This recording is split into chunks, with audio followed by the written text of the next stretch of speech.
Noticias de última hora. El financiero en desgracia, Jeffrey Epstein, se ha quitado la vida. Esta noche, un abogado que se reunió con Jeffrey Epstein días antes de su muerte, dice que Epstein le dijo que nunca había intentado suicidarse. Cree que la evidencia muestra que Jeffrey no se suicidó. Cuando se trata de escándalos de alto perfil, la muerte de Jeffrey Epstein sobresale como un pulgar dolorido. Los medios de comunicación tuvieron en sus manos fotos relacionadas con el supuesto suicidio de Epstein. Varios patólogos forenses rechazaron la versión oficial. ¿Por qué? Bueno, parece que la autopsia era como un rompecabezas al que le faltaban piezas y algunas eran bastante extrañas. Estos patólogos señalaron que algunos detalles clave eran M y A, y estos hallazgos inusuales, digamos que no encajaban con la narrativa de un suicidio. Ahora, la gran pregunta es, ¿mató el gobierno a Jeffrey Epstein? Descubre los detalles en este video. Muerte de Jeffrey Epstein. Jeffrey Epstein, en el momento de su muerte, no estaba bajo vigilancia por suicidio, según múltiples fuentes familiarizadas con su situación. Esta revelación ahonda el misterio que rodea su fallecimiento. ¿Cómo es posible que un recluso de tan alto perfil, con un historial de presuntas conexiones con personas poderosas, se quitara la vida sin intervención alguna? El centro penitenciario metropolitano, donde estaba recluido Epstein, era conocido por sus estrictas medidas de seguridad. Sin embargo, aquella fatídica mañana, esas medidas parecían haber fallado. El alcaide del centro, cuya responsabilidad era garantizar la seguridad y el bienestar de los reclusos, fue reasignado temporalmente tras la muerte de Epstein. Además, los 2 guardias asignados para vigilar a Epstein también fueron puestos en excedencia. La muerte de Epstein fue un shock para muchos, pero no era la primera vez que su vida se veía empañada por la polémica. Antes de su detención, acusado de tráfico sexual de menores, Epstein era una figura prominente en los círculos sociales de élite. Había amasado una gran fortuna gracias a sus contactos y negocios, que incluían la gestión de las finanzas de clientes de alto nivel. Además, Epstein ofreció una hipoteca sobre su casa de Manhattan como aval de su hermano, Mark Epstein, y de un amigo identificado como David Mitchell. Sin embargo, el juez de distrito Richard Berman denegó la solicitud de fianza, citando la gravedad de los cargos contra Epstein. Justo una semana antes de su muerte, Epstein fue encontrado herido y en posición fetal en su celda. Este incidente suscitó dudas sobre un posible intento de suicidio, pero no se dieron respuestas definitivas. El juez Berman expresó su preocupación por la falta de información sobre el incidente, lo que le llevó a escribir una carta al director del centro, Lamin Ndiaye. En su carta, el juez Berman exigía una explicación de lo que denominaba el incidente de julio.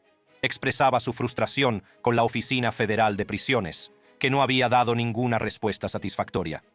En respuesta a la carta del juez Berman, el alcaide Ndiaye declaró que el 23 de julio se había completado una investigación interna. Sin embargo, citó las investigaciones en curso sobre la muerte de Epstein como motivo para no revelar ninguna información.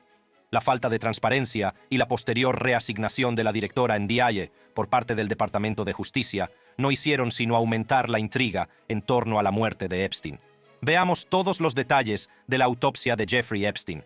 Las fotografías obtenidas de la Oficina del Médico Forense de Nueva York nos han proporcionado valiosos datos sobre la autopsia.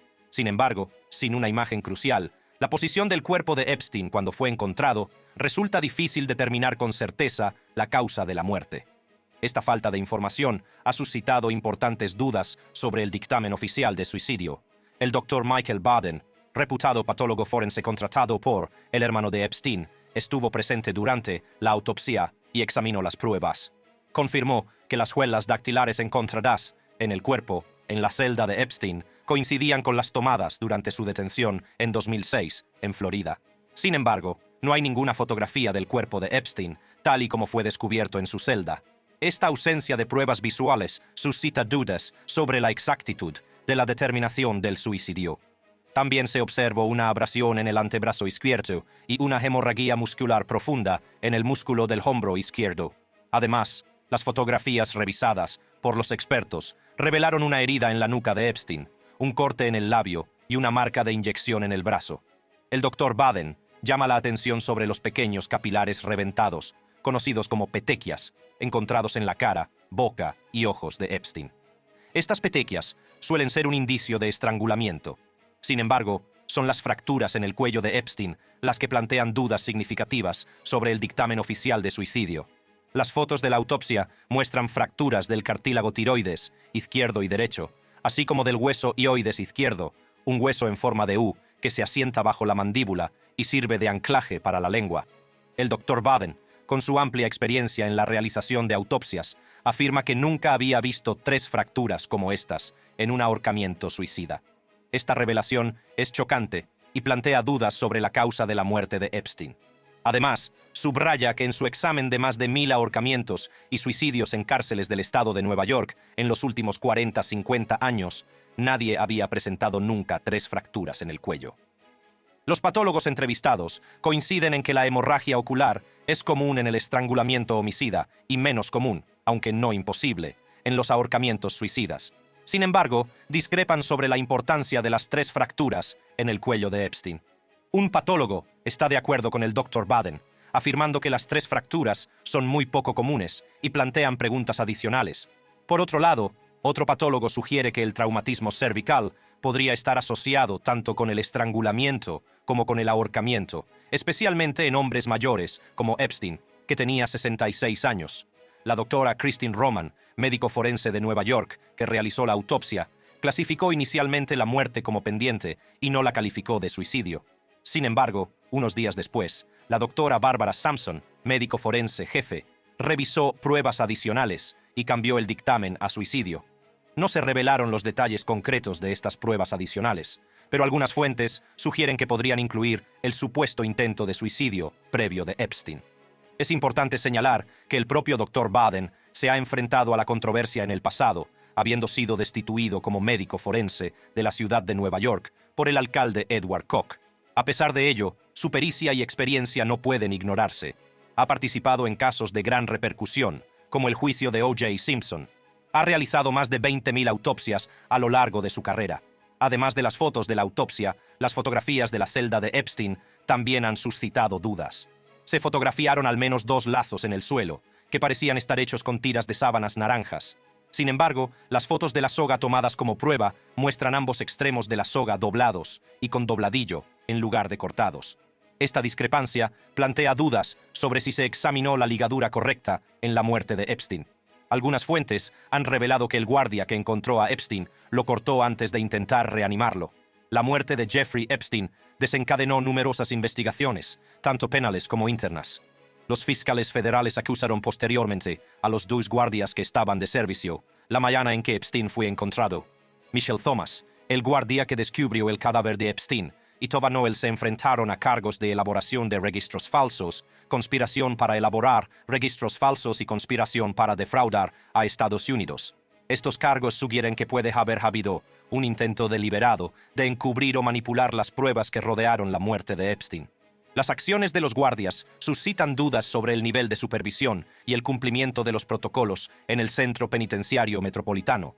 Epstein era un recluso de alto perfil, con conexiones con personas influyentes, lo que hace que su caso sea especialmente delicado.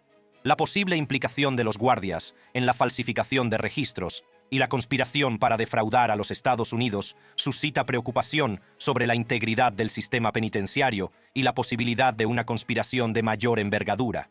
Ambos guardias se declararon inocentes. Posteriormente, se retiraron los cargos. Más allá de los guardias, se investigaron las circunstancias que rodearon la muerte de Epstein.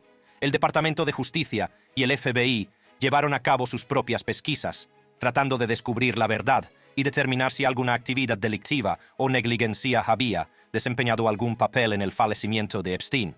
Estas investigaciones son complejas e implican el examen de una amplia gama de pruebas, incluidos los resultados de la autopsia, los testimonios de testigos y las acciones de personas relacionadas con Epstein.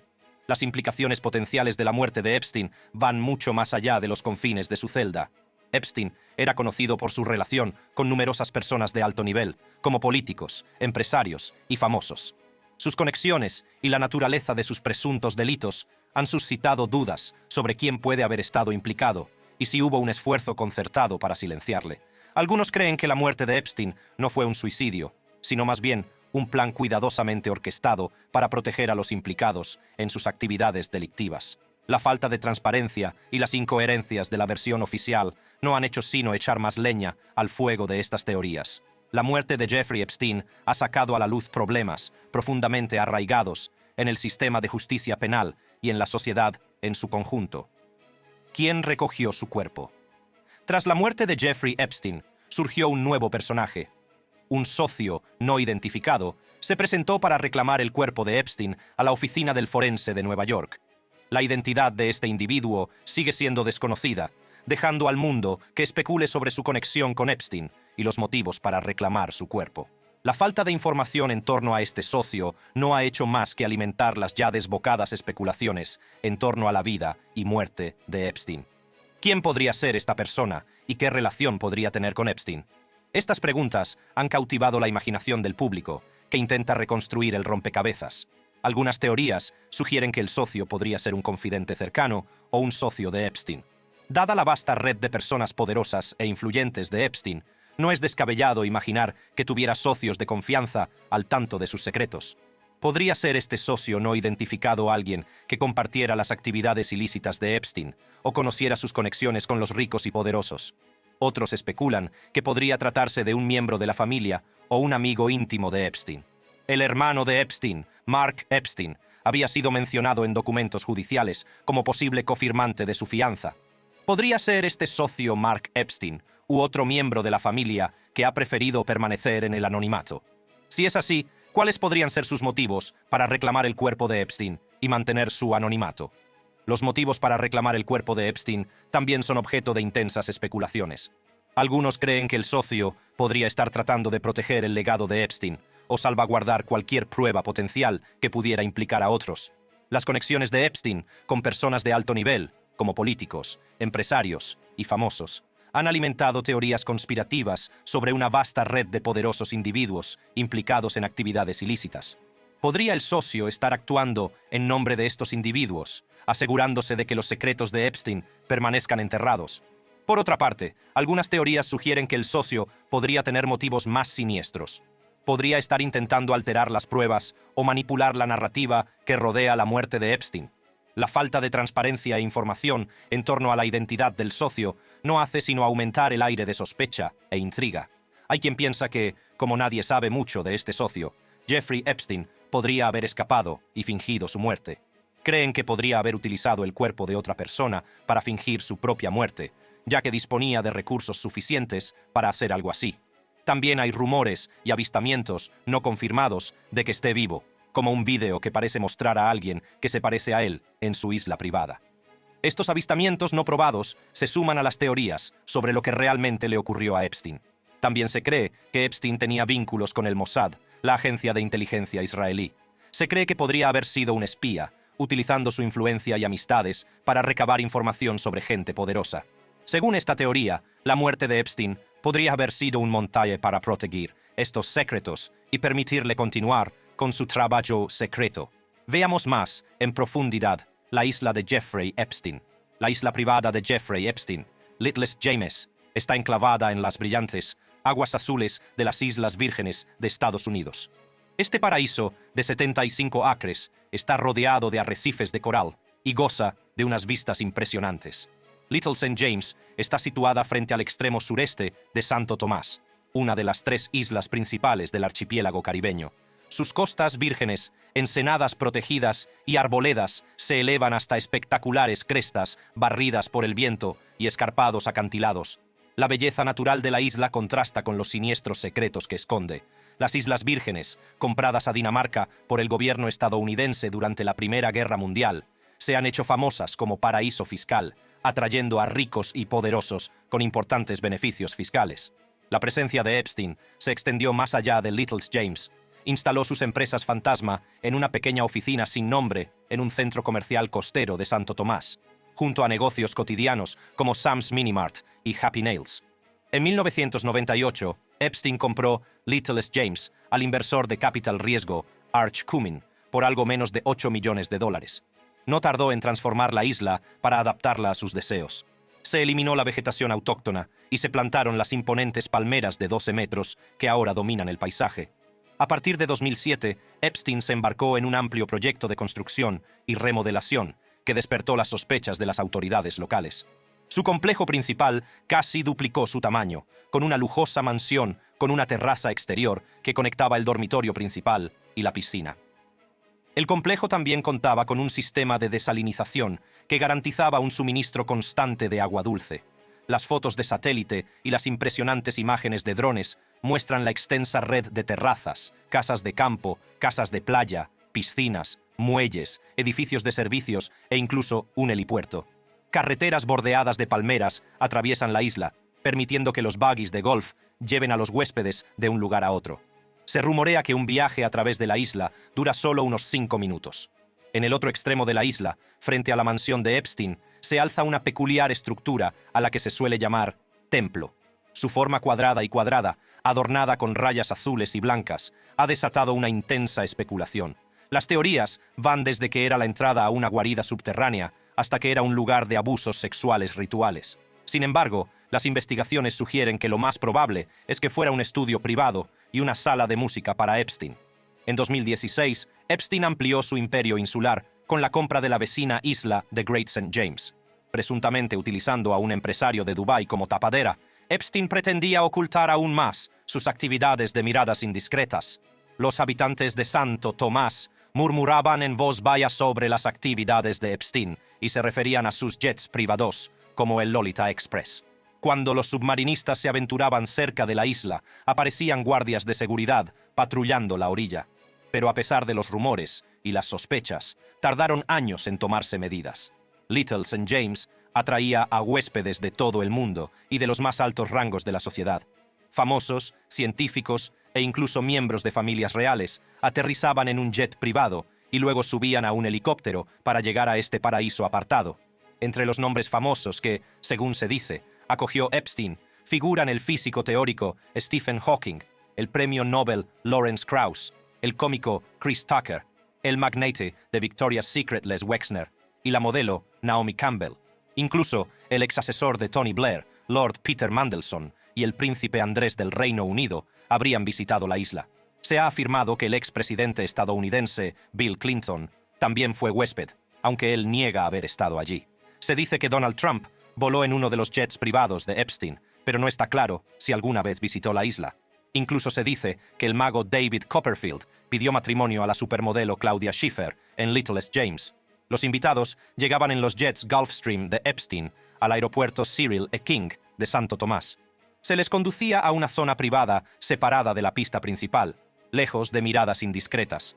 Desde allí, eran trasladados a Littlest James en uno de los helicópteros negros de Epstein, lo que garantizaba su llegada discreta.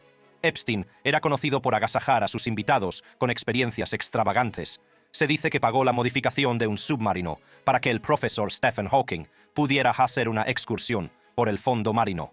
Littlest James era como un hotel de 5 estrellas en el que nadie pagaba, y Epstein se encargaba de mimar y entretener a sus huéspedes. Antiguos empleados de la isla recuerdan la gentileza de algunos de sus huéspedes. El príncipe Andrés, en particular, era descrito como muy divertido y poco exigente. Destaca un incidente en el que regresó encantado de la playa, después de haber orinado en el pie de un compañero para aliviar una picadura de erizo de mar. Incluso dejó una generosa propina a uno de los empleados de la isla. Sin embargo, la presencia de estos invitados de alto nivel plantea interrogantes sobre su conocimiento de las actividades de Epstein en la isla. Hicieron la vista gorda ante los inquietantes acontecimientos que se desarrollaban a su alrededor, o simplemente desconocían la verdadera naturaleza de Littlest James. Tras la muerte de Epstein en 2019, el destino de Littlest James y los procedimientos legales en torno a su patrimonio quedaron en el limbo. El gobierno de las Islas Vírgenes de Estados Unidos buscó el control de los activos de Epstein, incluidas las islas, pero se enfrentó a la resistencia del albacea del multimillonario. La batalla por el control de la herencia y el uso de los activos pasó a primer plano. En noviembre de 2022 se llegó a un acuerdo entre las Islas Vírgenes y el patrimonio de Epstein. El patrimonio acordó pagar $105 millones al gobierno y la mitad de los ingresos de la eventual venta de las islas. Además, se destinaron $455 a reparar los daños medioambientales causados por las actividades de Epstein. Una vez despejado el camino hacia la venta, el inversor Stephen Dekoff anunció sus planes de adquirir Littlest James y Great St. James por $60 millones.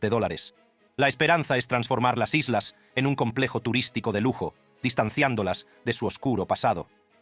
Mientras tanto, Little St. James se ha convertido en un punto de atracción para turistas morbosos, exploradores urbanos y personas influyentes en las redes sociales que intentan acceder a la isla y documentar sus experiencias. Sin embargo, los lugareños y algunos operadores de embarcaciones prefieren que las islas se vean desde otra perspectiva, libres de la notoriedad asociada a los crímenes de Epstein. El futuro de Little St. James sigue siendo incierto, pero la esperanza es que pueda transformarse en un lugar de curación y belleza. La venta de las islas y la creación de un complejo turístico de lujo podrían ayudar a borrar el oscuro legado de los crímenes de Epstein. Hablando de sus crímenes, veamos algunas de las víctimas de Jeffrey Epstein. ¿Qué les ocurrió a sus víctimas? Tras la detención de Epstein, sus víctimas lucharon por obtener justicia. Se enfrentaron a muchas dificultades. Epstein y sus abogados se esforzaron por mantener a las víctimas alejadas del público y de los medios de comunicación.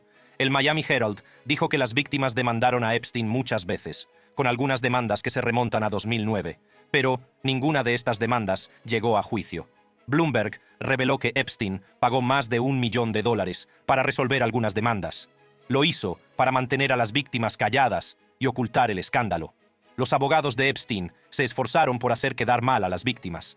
La mayoría de estas víctimas, que se presentaron valientemente, procedían de entornos pobres, lo que facilitó que se aprovecharan de ellas.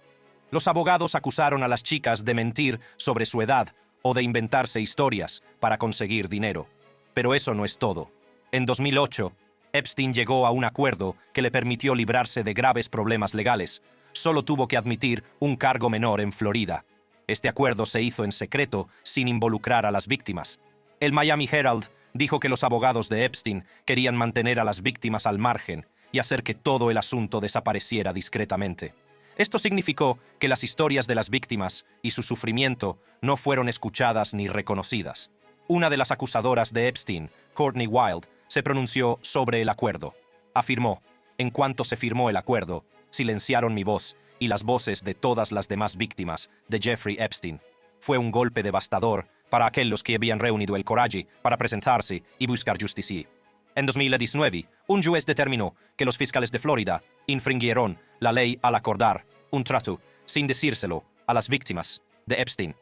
Esta decisión puso de relieve el trato injusto que recibieron las víctimas de Epstein y cómo algunas personas poderosas trataron de protegerlo. Tras la detención de Epstein en 2009, hablaron más personas que afirmaban ser sus víctimas.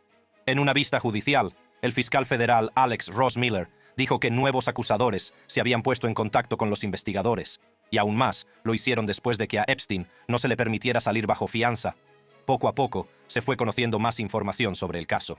Una de las víctimas, Jane, era solo una adolescente cuando se cruzó en su camino con Ghislaine Maxwell, la compañera sentimental de Epstein. Era el verano de 1994 y Jane asistía al campamento juvenil del Centro Interlochen para las Artes, en Michigan. Jane, que entonces solo tenía 14 años, disfrutaba de un momento inocente con sus amigos, comiendo helado en un día soleado. Fue entonces cuando una mujer con un simpático perrito Yorkie llamó su atención. Era Ghislaine Maxwell. Maxwell se acercó a Jane y sus amigas, entablando una conversación que parecía amistosa e inofensiva. Maxwell y Jane hablaron de su estancia en Interlochen, y Maxwell mostró un gran interés por las experiencias de la joven. Incluso mencionó que concedían becas a niños. Intrigada, Jane le contó que era de Palm Beach, Florida. Maxwell vio una oportunidad. Pidió el número de teléfono de la madre de Jane, alegando que quería hablar de posibles oportunidades para el futuro de Jane. Cuando Jane regresó del campamento, recibió una llamada de Maxwell. La invitó, junto con su madre, a lo que parecía un inofensivo té. Pero este té sería la puerta de entrada a un mundo de oscuridad y abuso. Fue durante estos encuentros cuando la vida de Jane dio un giro devastador. Epstein estaba presente y comenzaron los abusos. Jane, con solo 14 años, se convirtió en víctima de los atroces actos de Epstein. Lo que hace que la historia de Jane sea aún más inquietante es que Maxwell estaba a menudo en la habitación durante estos actos de abuso. La vida de otra víctima, Kate, cambió para siempre cuando se cruzó en su camino con Ghislaine Maxwell. Kate quedó cautivada por el comportamiento sofisticado y elegante de Maxwell. Intercambiaron números de teléfono y Maxwell no tardó en ponerse en contacto con Kate, invitándola a tomar el té en su lujosa casa de Londres. Fue durante este encuentro cuando Maxwell no pudo evitar hablar maravillas de su novio, Jeffrey Epstein. Sin que Kate lo supiera, Maxwell tenía un siniestro plan en mente.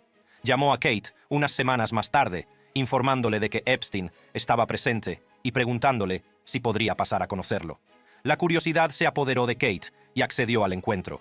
Cuando Kate llegó, Maxwell le presentó a Epstein y la describió como una mujer muy fuerte. Maxwell animó a Kate a demostrar su fuerza, dándole a Epstein un pequeño apretón en los pies. Para sorpresa de Kate, Epstein pareció aprobar su demostración de fuerza y la invitó a masajearle los hombros.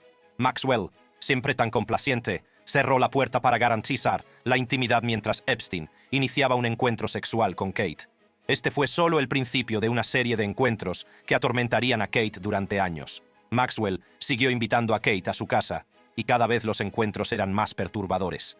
Kate se vio atrapada en un ciclo de abusos, incapaz de escapar de las garras de Maxwell y Epstein. La manipulación y explotación orquestadas por Maxwell dejaron un impacto duradero en la vida de Kate.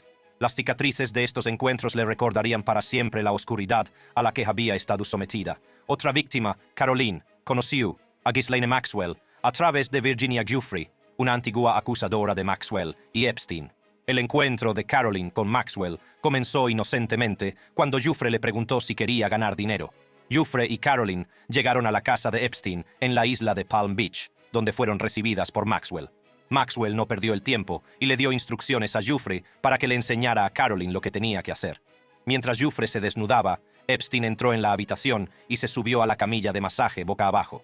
Caroline y Giuffre empezaron a darle masajes. Al cabo de 45 minutos, Epstein se dio la vuelta y Giuffre practicó actos sexuales con él. Maxwell desempeñó un papel activo en la coordinación de estos encuentros, asegurándose de que Caroline estuviera expuesta a las profundidades más oscuras del mundo de Epstein. Caroline regresó a casa de Epstein varias veces sin Giuffre. Maxwell tomó nota de la vulnerabilidad de Caroline y obtuvo su número de teléfono, llamándola para programar masajes. Caroline fue a casa de Epstein más de 100 veces entre los 14 y los 18 años. Es difícil comprender la magnitud de los presuntos abusos de Epstein. El número de niñas de las que se dice que abusó varía mucho, desde unas pocas docenas hasta más de un centenar. Pero el número real de víctimas podría ser aún mayor. Si te ha gustado este vídeo, haz clic en la tarjeta que aparece ahora mismo en tu pantalla para ver más vídeos.